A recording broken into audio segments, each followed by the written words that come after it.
There are stories hidden behind paintings, brushstrokes that conceal secrets, hearts that ache in silence, and moments when even the greatest artists disappear from the world they helped shape.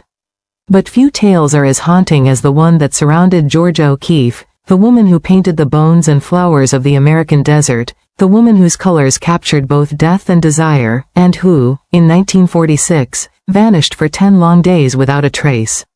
No police report, no newspaper coverage, no public outcry, just silence. How does one of the most famous artists in America disappear completely, and why did no one say a word? To understand that, we have to look at who Georgia O'Keeffe really was behind the myth, behind the ghost-like figure who wandered into the heart of New Mexico and never truly came back.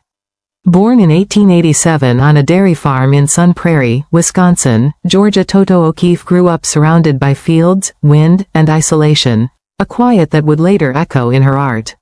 Even as a child, she saw the world differently. While other children drew flowers, she stared through them, searching for the spaces between the petals. Her gift was undeniable, but her hunger for independence was even stronger. In an age when women were expected to be wives, not visionaries, O'Keeffe defied the script. She moved from Chicago to New York, chasing the dream of becoming an artist in a world ruled by men. And that's where fate, or perhaps obsession, introduced her to Alfred Stieglitz, the powerful photographer and gallery owner who would change her life forever. Stieglitz was 23 years older, married, and captivated by her the moment he saw her charcoal drawings. He displayed them without her permission, launching her career overnight, but also binding her to him in a web of admiration, control, and betrayal. He photographed her hundreds of times, nude, exposed, vulnerable. To the public, it was art. To O'Keeffe, it was something far more complicated, a surrender of self that she would later regret. Their affair became scandalous, his wife left him, and they eventually married in 1924. But even as her fame grew, so did her imprisonment within Stieglitz's shadow. Critics called her Stieglitz's discovery, as if she were his creation. And though her paintings, those vast close-ups of flowers, cityscapes, and desert bones, spoke of freedom and power, inside she was suffocating. By the late 1930s, Georgia O'Keeffe had begun retreating into herself. New York felt like a cage. The noise, the gossip, the endless expectations, she wanted none of it. Then she discovered New Mexico. Its endless sky, its stark bones, its sunburned cliffs, this was her escape, her rebirth. Every summer she fled there, painting in solitude, living among the mesas and the wind. Locals saw her as a strange but mesmerizing figure, a woman alone, always wearing black, riding in her Model A Ford into the desert like a ghost chasing something she could never quite reach. But behind that solitude was heartbreak. Stieglitz was unfaithful, entangled with younger women, and O'Keeffe knew it. Letters from that time reveal her torment. "I am tired of being nothing but a shadow," she wrote. Then came the collapse. In 1933, she suffered a nervous breakdown so severe that she stopped painting for over a year. Her hands, once steady and precise, shook uncontrollably.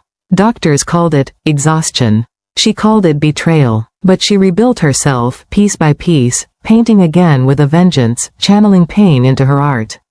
And then came 1946, the year that would break her again. That summer, Alfred Stieglitz died. He had suffered a stroke, and O'Keeffe, hundreds of miles away in New Mexico, rushed to his side.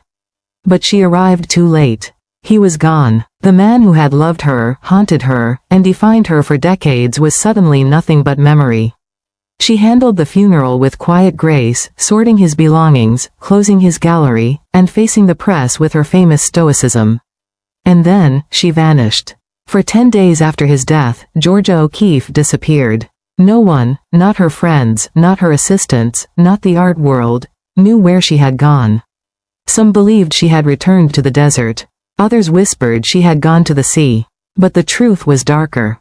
Letters discovered later revealed she had fled to Lake George, the place that had once been their sanctuary and later their battleground. She spent 10 days alone in the house they had shared, refusing food, refusing visitors, surrounded by his photographs and her unfinished paintings. It was as if she needed to disappear from life itself, to erase her own existence so she could finally understand it. Her journal from that time contains only one haunting line. The silence here is the loudest thing I have ever heard." When she returned, she was changed. She sold almost everything in New York and moved permanently to New Mexico, where she would live for the rest of her life. Those who saw her said she became more reclusive, more ethereal, as if she had crossed a threshold during those lost days and never truly returned to the world of the living. In New Mexico, O'Keeffe built a home in Abiquiu, painting the same hills, bones, and skies again and again, not as landscapes, but as symbols of survival. She painted until her eyesight failed, then sculpted by touch, refusing to stop creating even as blindness crept in. Her late works, abstract and haunting, seem to whisper of the void she once entered in 1946, the one no one could name. When asked about those 10 missing days, she never answered. "I just went away," she said, and smiled that mysterious smile that hid everything.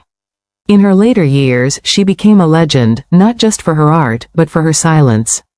She was the desert itself, vast, unyielding, and unknowable. By the time she died in 1986, at the age of 98, Georgia O'Keeffe had outlived almost everyone she loved. Her name carved into art history as the mother of American modernism. But those who studied her closely knew that behind every flower, behind every bone and blue sky, was a story of loss and escape.